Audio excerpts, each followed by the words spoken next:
That's how we do, mate. You do some Yeah. rad shit.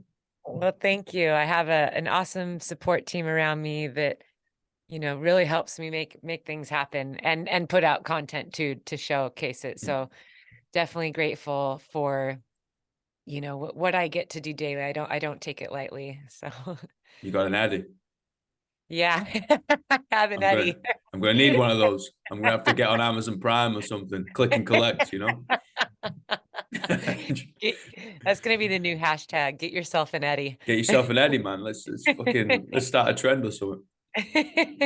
Mate, let's start off with the what's, I guess. Like what do you do? And then also like my favorite question, why? Yeah, for sure. Let's go for it. Hey, what do you do? Goodness, that is actually a loaded question as the years have gone by because I've kind of been stacking all the things of what I do. I'll just say at the skeleton of it all, I've been an athlete my whole life. Mm, And my favorite thing is to discover and explore what the human body is capable of. And I do that um, by going out and just trying. And not ever afraid to fail. I failed a lot in my life, quite a bit, but I think that's also what has allowed me to accomplish so much. mm. And so I'm an athlete. I think more specifically a mountain ultra runner. I love big long days in the mountains. I've had the blessed opportunity to be able to do that professionally for the last decade. Wow. And then on my side jobs are I have a strength app. I love helping people get strong physically and mentally. I have a podcast. I just released a book. I'm a coach and a public speaker. So we stay busy. Oh yeah, we just released a YouTube at the beginning of the year too. So I have an awesome team. We love to put out content. Of course, the content is driven by adventure and doing these ultras and extreme events. But at the core of everything we put out, I love to be able to encourage people. So I love the community, love to encourage. Um, yeah. I'm also a mom and a wife. But that's secondary. Mountains comes first, man, Yeah. Well, family's number one always. And my kids are, just as adventurous and I got some pretty awesome kids. So Wow. our family of four is very tight knit. We're very close, very precious. I think that's what makes all of this so much fun is doing it alongside them and being able to come home every day to them. Yeah. So That's something real special, man, especially yeah, when, yeah, they're gonna care to an extent, but when you walk through that door, all the baggage is left, right? You mentioned failure, and I think that's a really beautiful teacher. mhm, I think it's in fact the best teacher. The best lessons I've ever learned is falling flat on my face and being like, fuck, not this again. mhm. But as soon as you walk through that door, it's, hey mom, bang. All right, cool. I'm a mother again. You're a Yeah, wife again. It's like, well, the mountains can wait till tomorrow. And I think that absolutely. having that separation, is real important. We can become a little bit single-minded as crazy fitness folk, and we're only just thinking about running, or we're only just thinking about work, and it becomes all or nothing, right? And I Mhm. think that family aspect and that social aspect forces us to have a little bit of a yin and yang, forces us Mhm. to have some sort of balance, you know, Absolutely. even if it's Yeah. 97.3. Do you have kids? No, no, No, not yet. not yet, man. Give me some time. Yeah. It is a gift. I think I always consider, I've also, through the years I've lost people close to me and I think that one of the important parts of going through seasons when you lose people is realizing not only how precious life is, but what is most precious in life. And I think when you sit at the bedside of someone that's taking their last breath on earth, you realize that um, those people rarely want to have you bring them their medals and their trophies and accolades. That's not what they want to be talking about. They just want to know that their life was meaningful, and that they actually made an impression in the world and will be remembered, and they want to be around the people that that truly love them and know them. And so I know for me, even though I get to do all this cool stuff, I always remember that. I always think about, how will I be remembered in the world, and what impression or imprint am I leaving behind? And then, of course, like, if this is my last day, who are the people that would be, standing around me, Mm. and what are the things that I would be thinking about and clinging to in those final moments? And that keeps me grounded a lot in what I do. It helps me make better decisions. It helps me, like, when I am creating content or having conversations with people, it keeps me grounded to, and keeps me calm too, even in intense situations, knowing, like, I want this to be something that I remember in a good way, and I want this to be meaningful, and I want the people in my life to know how much I love them, and care about them, Yeah, that's So beautiful, man. yeah. What what is the meaning of life, in your opinion? Yeah, man, that's a nice, that could be a whole podcast in itself, right? Yeah. Yeah, I have faith in Jesus Christ, so I'm just a big believer in the fact that we're here to love one another. And I think that I believe that every person on the planet is here for a reason.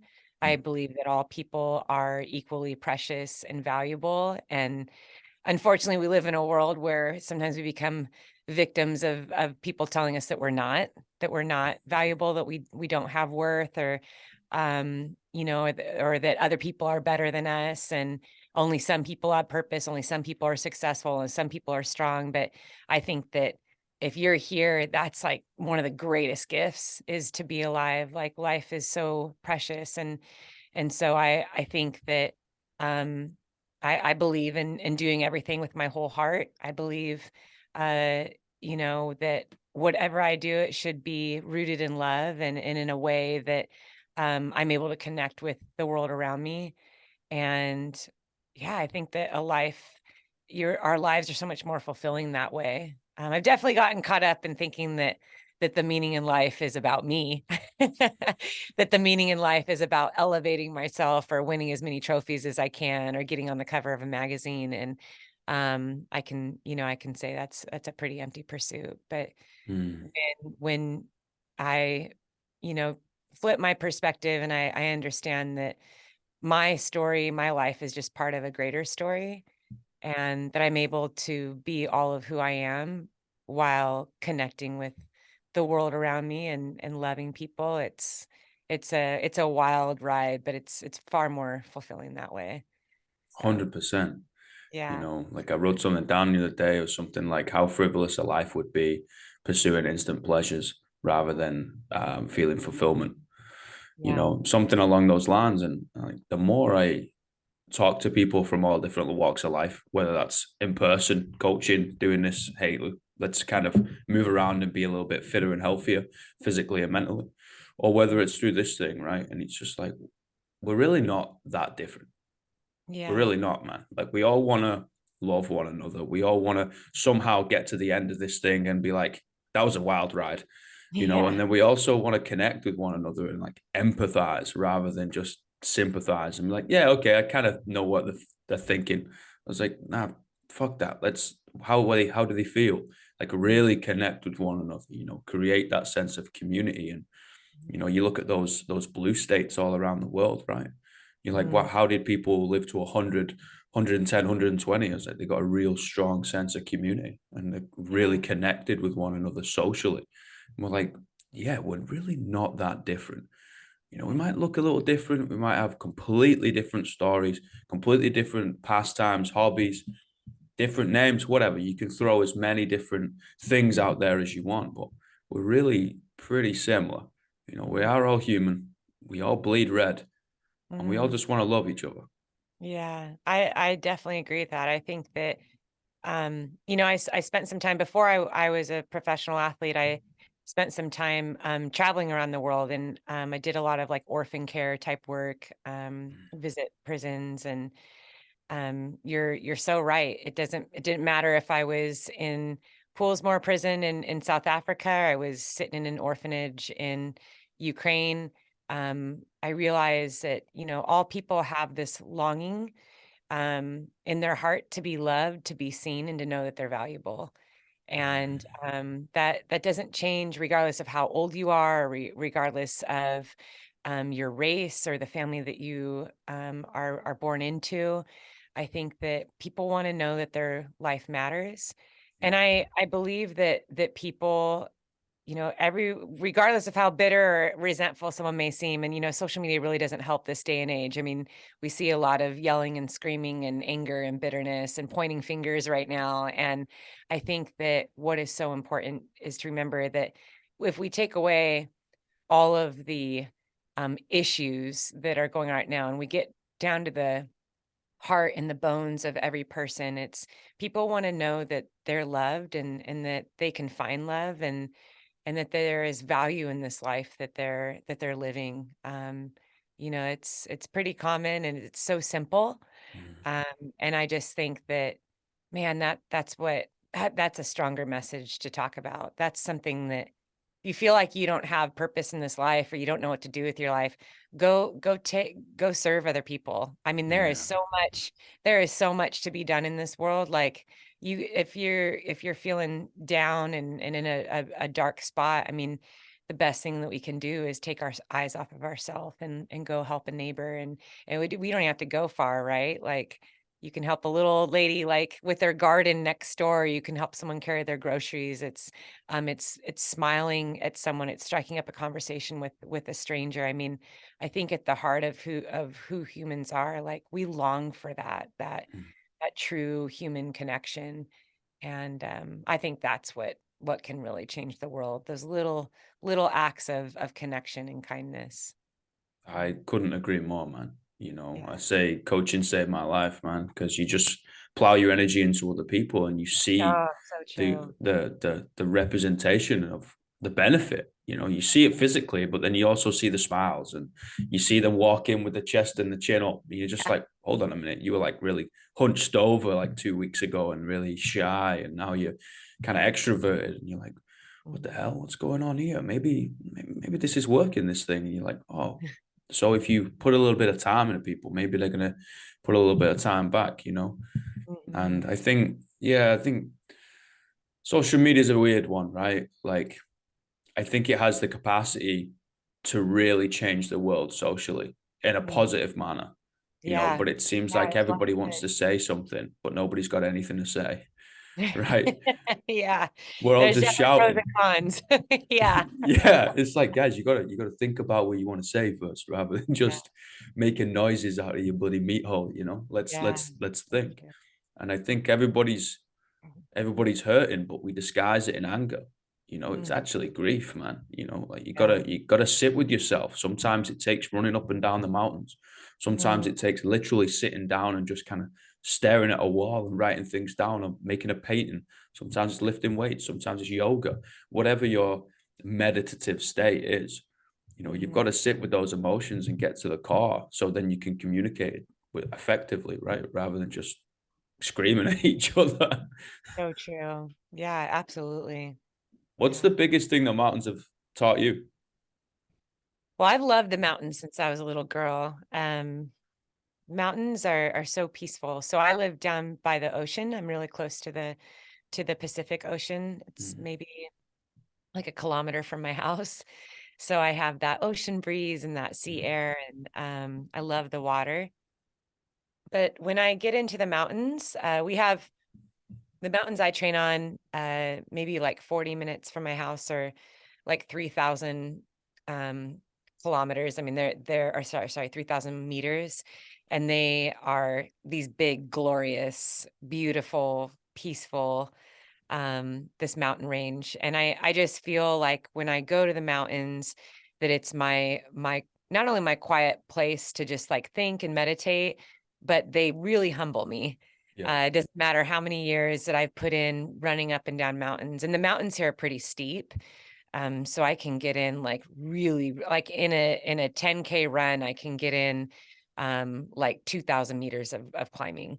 So I'm definitely always humbled because I feel all of myself when I'm running up a mountain. It doesn't get easier. I mean, you definitely get stronger as you do it. You get stronger and fitter, but the mountains have always been a really good reminder of just it's a good parallel to life, I think. Life doesn't, we have these moments and maybe these seasons where, wow, everything's going well and like life is great, but it's only a matter of time or for when the weather is going to change and things are going to be hard again, or there's going to be pressure. And so I think, when I go to the mountains, it's a place where I can just relax and it's quiet. And a lot of times there's no cell phone reception. So for Perfect. how loud my world is, like the mountains are genuinely a place that I can just take a break and be quiet. Mm. Yeah. We need that quiet time, man. Oh, we do. We need time to be still, and being still, not even necessarily like physically, but just having like a very specific focus. Like I feel like I can actually concentrate more when I'm on a run or if I'm hiking or something Yeah. like that. Like I can go into these really deep meditative states and work through things. And even when I was writing my book, like I did a lot of writing while I was running because it was like just this one focus, this one thing that I was doing. Whereas sometimes it's hard when I'm at my house in the home office. I'm listening for my kids and the dog's running in and and then I get distracted by, oh, I need to do that laundry. And but sometimes running is like the best way to rejuvenate the mind and just to focus and to let everything else kind of fade away. So yeah, being still is very important to me, but I'm usually the most still when I'm running. No, I completely understand that. It's that, well, I'm going to use the term slow, but it's not going to be slow. Mhm. My running will be slow, yours not necessarily, but we'll say repetitive motion, right? Yeah. Of not maximal exertion, right? You're not sprinting, you're not lifting a warrant max, you're not sprinting in the pool or something. It's something where you can sustain for a period of time, right? And I think there's so much beauty in that. It usually unlocks like a door right at the back of your brain where it's like, oh, now I can get to process and clean out all this garbage that I've built up over the days, months, years, right? You're like, okay, cool, let's kind of recycle that and get through it all. And a lot of the time we come up with our ideas, right? I used to do the same thing. Used to hike up to the top. You literally sit there with a notebook, write some poetry, take a nap, hike back down. I love And that's my weekends, and it's so beautiful. You hit that stillness with yourself. You check out of the world to check back in with yourself, and that's important, man. We can't just be go go go all the time. Taking stimulants, caffeine, like let's go, anxiety all the time. You're like, guys, yeah. where's the off? If we Mhm. just run the water all the time, we're gonna be like, turn that bad boy off. It needs a rest. Same with the lights. Same with you, man. Mhm. Absolutely. Absolutely. I Mm, love that. dude, like, first of all, you sprint up mountains, which is unreal, right? And then second of all, you manage everything else. So from a practical standpoint, Mhm. how do you manage your time? It takes discipline. I don't think there's not like a magic formula. I think that across all disciplines, whether it's in sport, if you're into music, if you're a chef, a parent, you got a big office job. I mean, I think every lead up to success or the things that we want to accomplish, it requires some very focus, discipline, and discipline comes in all forms. It's consistently showing up. It's being very clear about your time. Mm, I'm not going to do these things because that doesn't lead me to my goal. I'm not going to hang out with these people because it's like I can't like sit at a bar for like 2 hours like that. And so you have to be so selective with how you do things and the people that you surround yourself with. And I think it's not easy. I would never say that, or if it was easy, then everyone would do it, right? for sure. But being being very disciplined with my time. So I plan out I pretty much have to plan out every hour of every day. And then the second thing is I just make sure that the quality of my sleep is high, but I'm getting up early in the morning because that's a quiet time when the world is still asleep. So I get up typically between 4:30 and 5 in the morning. And, I can put in some solid work just in the first few hours of the day. Mm. And so, yeah, I mean, that's the bare bones of it. And, um, I think that it's something that I try to teach to my kids too, and I think that's really difficult. It takes time because they have so much going on, and I feel like I talk to people that are at different seasons of their life. So if you have parents with a newborn and then they have a 4-year-old and a 6-year-old, their season of life is going to look different. The way they schedule their life is going to look different. And Mm. I know when my kids were little, I started ultra running when they were 1 and 3 years old, and I couldn't train the same way everyone else could. I didn't have the time and the ability just to go run for 5 hours in the mountains. And so I think that discipline and consistency, it's unique to your life. It doesn't mean that it has to look like everyone else's. Like, some people do great staying up till 1 o'clock in the morning. That's when they're like most productive. From 10 p.m. to 1 in the morning, like, they are getting so much stuff done, and then they need to sleep until 7 or 8 a.m. But I think that when you find out what you love and what you're passionate about in life, you then get to craft it into your unique day. And everyone's needs and their families and schedules is so unique. And so I've always told myself, the goal is to get it done, not to look like everyone else's. And so, there was a point when I had first started training for ultras where it's like I wanted to go on the 50K runs on Saturdays, but the only way I could get a 50K, long run in was by getting up at 4 a.m. and running for 2 hours, and then running on the treadmill when the kids were taking a nap for an hour, and then running at night after the kids went to bed. So I then just started to tell myself, like, the goal is to get the kilometers in, not be so obsessed with I need to do it all at once. And then as the seasons changed, as the kids went to school, then I was able to change my training again, and my schedule changed again. And so I think this idea, sometimes the word discipline sounds a little bit intimidating to people. And some people think, oh, that's just for some people. But I'm like, no, like, discipline is just being consistently showing up and doing all that you can to get the work done. It doesn't need to be structured the same way that everyone else does. And because seasons change, you have to be gracious to yourself. You have to be flexible with yourself. And, doing something is better than nothing. So yeah, both your kids have the flu, they're totally sick. You can't get out for a run the entire day. Well, lift weights in the living room for Mm. 20 minutes, while they're sleeping. And what you've done there is you've taught yourself to show up for yourself no matter the circumstance. And it's okay if you weren't able to do all the training you wanted, but you did do something, and you start to program your brain when you do that. You tell yourself, I'm going to try. It might not always look the way I want it to, but every day I'm going to try. So whether that's 5 minutes or 5 hours of training, like, you did something every single day. And then pretty soon it just becomes a part of your life, and you just get better and better at it. But what we see a lot is people get so excited at the beginning of the year, January 1st, and all the goals, Yeah. and like, it's a new year, I'm going to do it. And they make such lofty goals, and they make this crazy schedule that would never work for their life. And they try to stick to it for the first couple of weeks. And then they just say, well, I'm not, motivated enough. I'm not good enough. This isn't my life. I just can't do it. All those people that are able to do this stuff, like, they just have a special life, or they don't have families, or they don't have a job. You start to kind of make all these excuses as to why you can't do it like other people, when in fact it's craft something that works for your life every day of the year. And when you craft something that works for your life, you also have to know that it changes with the seasons, because we change with the seasons, and life happens, and tragedies happen, and losses happen.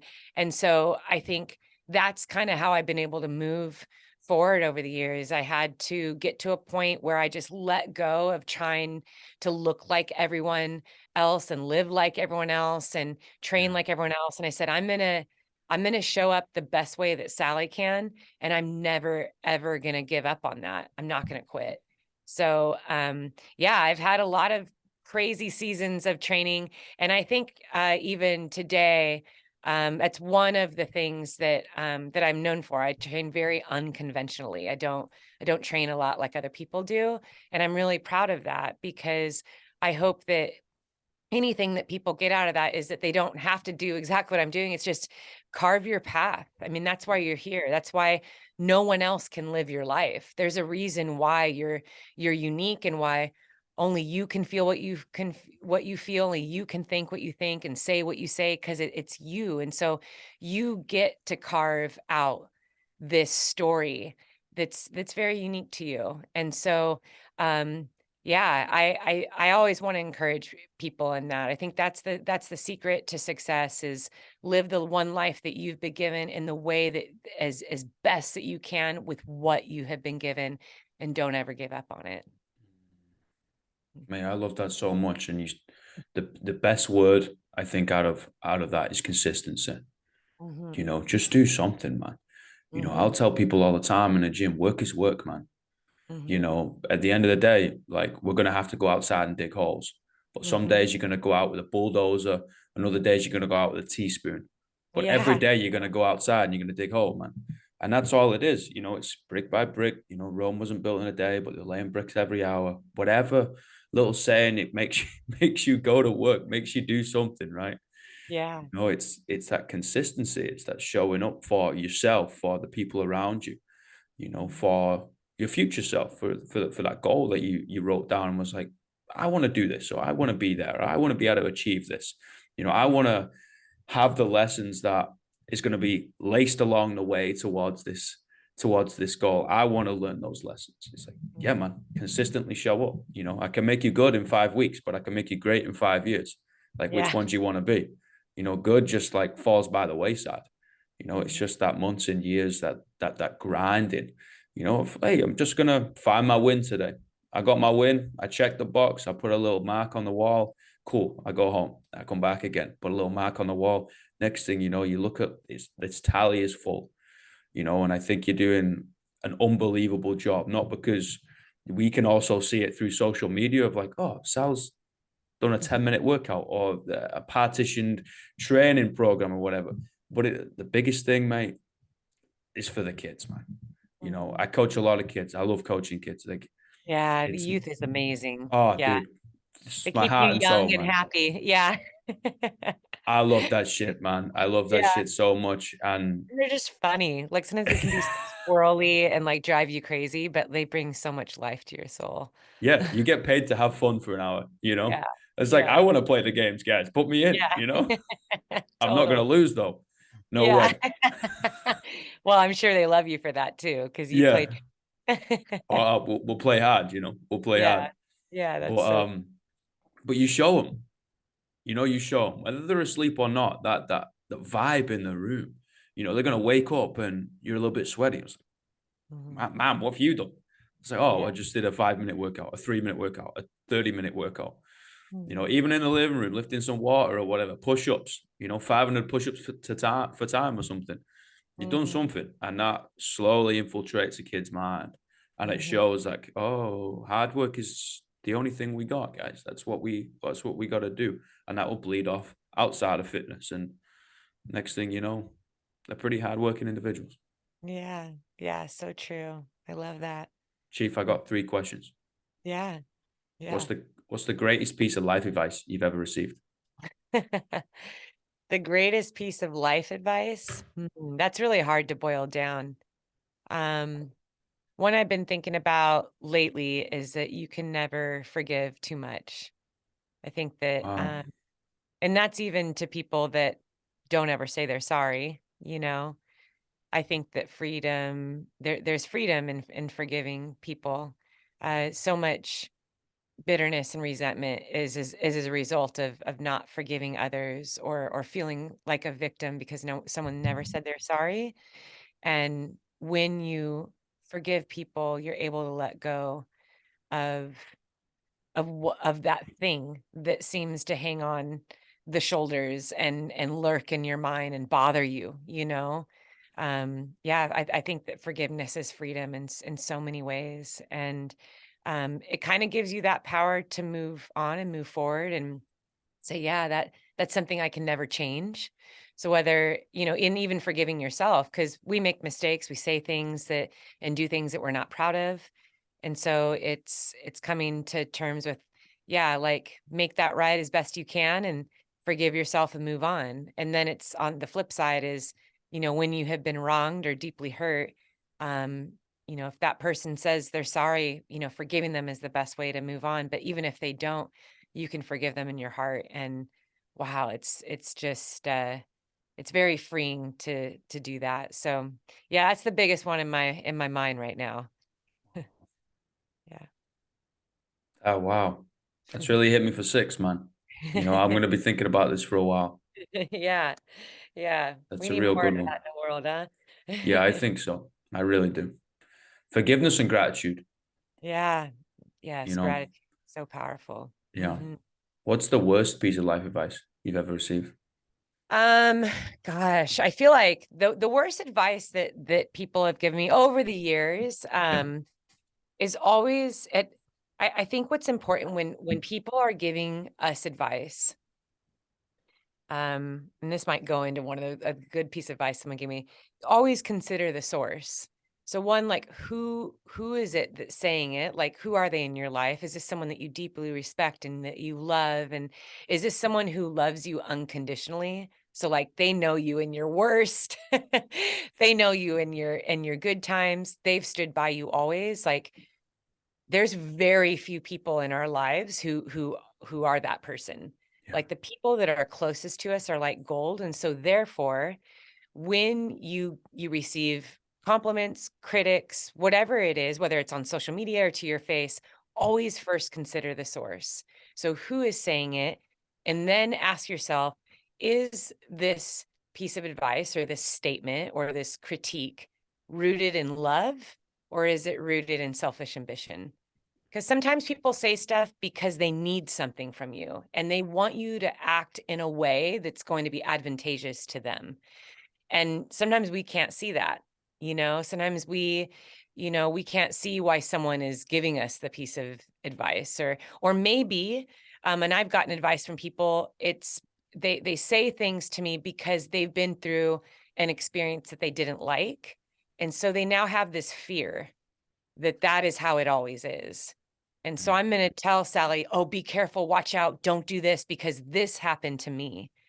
And I think it's easy to pass fear on to people, even, and it may come off as like well meaning, but it's so important that we always consider, okay, who is this person and why are they telling me this? So I always ask a lot of questions when people give me advice. I'll say things like, oh, did that happen to you? Or why do why is that your perspective on that? Yeah. But when things are rooted in love, especially from people that know you, you feel it. Like, wow, that's a really good piece of advice. One of the things that I used to work for this organization called Show Hope.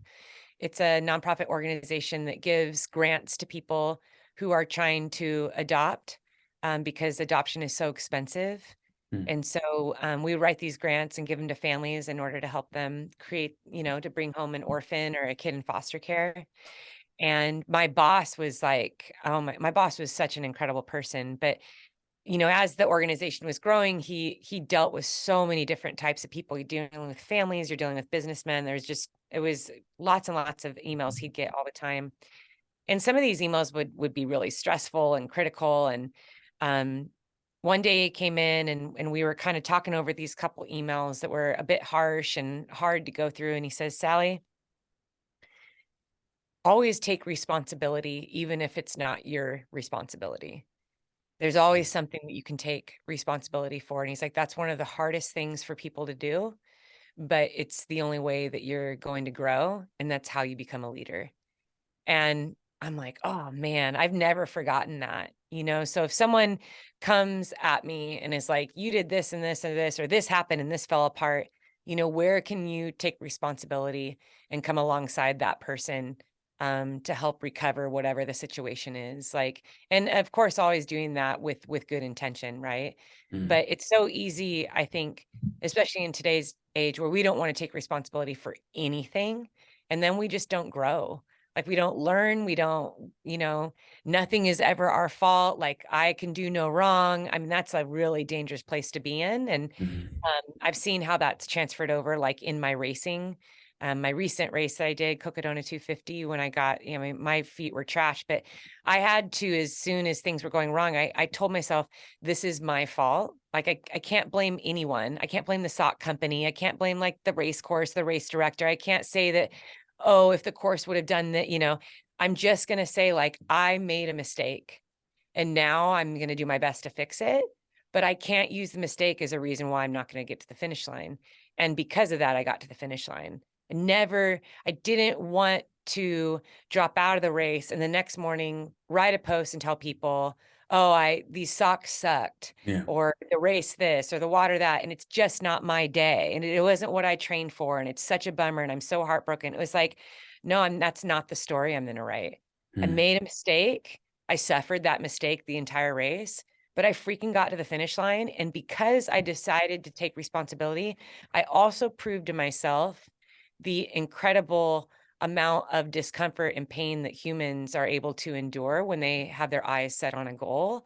I never knew that I could endure what I did in that race for so long. And I think I learned a great lesson, but I also achieved another level that I didn't know existed within me. So taking responsibility is how we grow. It's how we become a better version of ourselves.